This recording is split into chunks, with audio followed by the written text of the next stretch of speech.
Well, Detroit Lions fans, how we feeling, man? Trust the process. In Brad Holmes, we trust. Brad Holmes did his best impersonation of Ricky Bobby, and he shaked and baked all the way throughout the draft. I mean, it was so many trades, I can't even keep up with it, okay? And I was trying to tell y'all yesterday, just relax, pump the brakes a little bit. Let's go through day 2, rounds 2 and 3 of the Detroit Lions draft. Today was so much. So much happened. Trades all over the place. Today has to be, since I've been on YouTube, one of the most ridiculous, kind of unpredictable drafts that I've ever seen. And we got to listen. From now on, just remember that mock drafts are purely entertainment. They're like going to the movies. It's just for fun, just something to get us through February to the draft. All right, so let's do this because Brad Holmes is just, I mean, we're talking about what he did, okay? And let's start with what he did today, all right? Brad Holmes is doing his thing. So what happens is, all right, the Detroit Lions have pick 34, and they take Sam Laporta. Now, this pick right here had me a little bit perplexed. How we get rid of a first-round tight end for a second-round tight end. But T.J. Hawkinson was on his way out. He wanted the bag. We weren't going to give him the bag.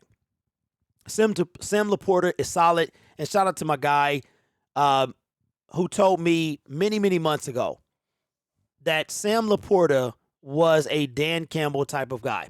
Sam Laporta comes off. Wasn't really feeling it, but understood it. Brian Branch, this guy, the Detroit Lions trade with the Green Bay Packers, and they pick up Brian Branch, who, by the way, let me just say this. There is nothing more. I'm a dude with a bone, right? I'm a guy that has a bone to pick. When I get a bone, I'm trying to rip that bone up. The one thing you don't want to do to me is throw me a bone, okay? You don't want to leave me in the green room, invite me to the green room, and then leave me in the green room as one of 4 players left for day 2.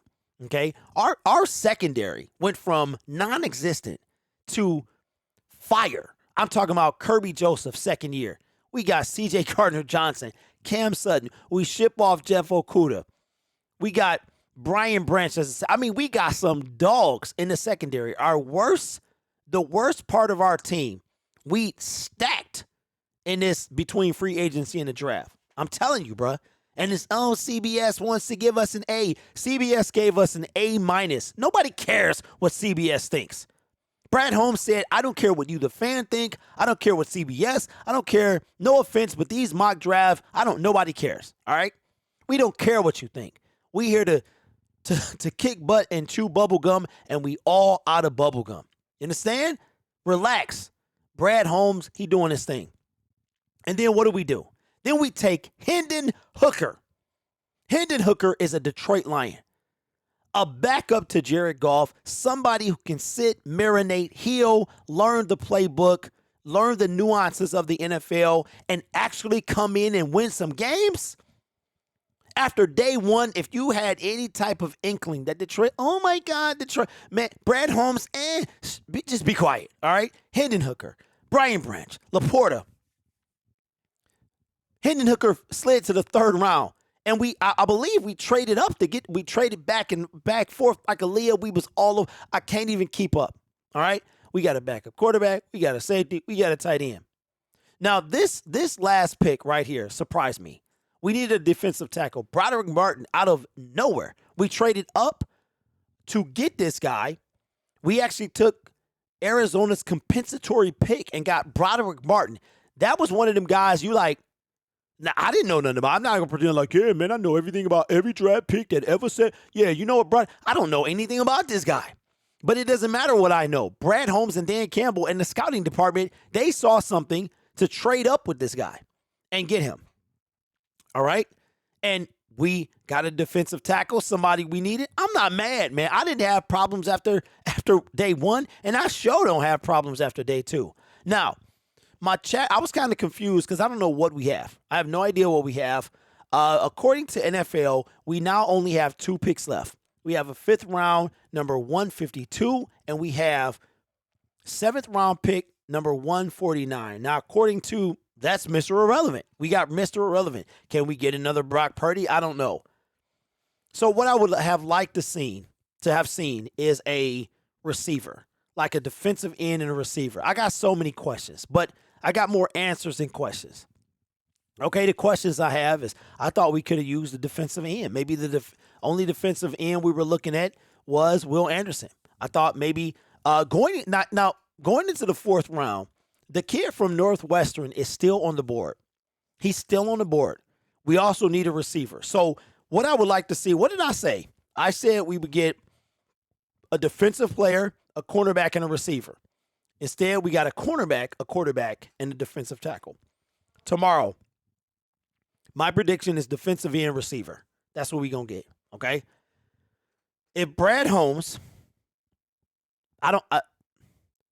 he doesn't make it to the fifth round, but if he does, or Brad Holmes want to package something together and get him, I'll take it. So I would like to see a receiver because of the J-Mo suspension. That's it. I mean, honestly, because I think Marvin Jones Jr., we're trying to discount him like he's from the dollar store, and he's not, okay? Marvin Jones Jr., we've seen what he can do.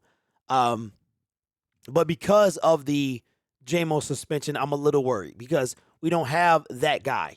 We don't have that guy that's going to take the top. And I'm not saying we get that guy, but a compliment to Jameson Williams. I don't think we have him on this team, and I'm a little worried about that. But anyway, that's beside the point. We got one more day left. Somebody said we have 5 picks. I see 2. I don't know. Maybe we had 5 picks at the time. Now we have 2.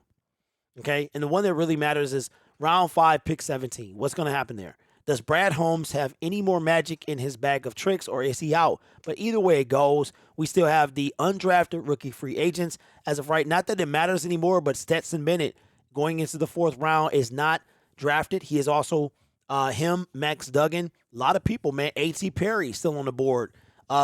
If we got A.T. Perry and the kid from Northwestern, then hey, sign me up, bro. Where are my season tickets at? Because Brad Holmes got a knack for finding talent in the 5th, the later rounds and stuff like that. So overall, man, I got no complaints. I had no complaints yesterday. Y'all was the ones complaining. Twitter was the ones complaining. I'm good, bro. And I'm going to wait till this product gets on the field and before I make any judgment. I'm telling you. So, like I said, watch how after what Brad Holmes said yesterday, CBS Sports, the media reaction, people who matter, which are the people in the room, are the only opinions I care about. Like I said, Mel Kiper, all this mock draft stuff, the stuff I do here for the last 3 months, that's entertainment. These mock drafts, nobody knows what they're going to do except the people, Brad Holmes, Dan Campbell, and the Scott. Why do you think on Inside the Den, they got everything blurred out? They got the coffee pot blurred out. So what do you think, man? So we got to relax, man. Chill out, Lions fans. Let this team work. We haven't seen this in years, ever. Some of us ever, man. If you want to go back to Brad Holmes, Bob Quinn, Matt Patricia, Matt Millen, Mayhew, all them guys, you go right ahead. Let these dudes do their thing, man. So join me for day 3. Listen, by the time you watching this, all right, we are sitting at, I want to refresh this, we're sitting at 9,970 subscribers. If you are subscriber 1,000, let me know if it was you. I appreciate you.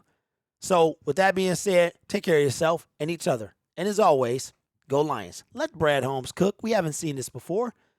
Let him cook. We coming for the North, baby. I'll see y'all tomorrow.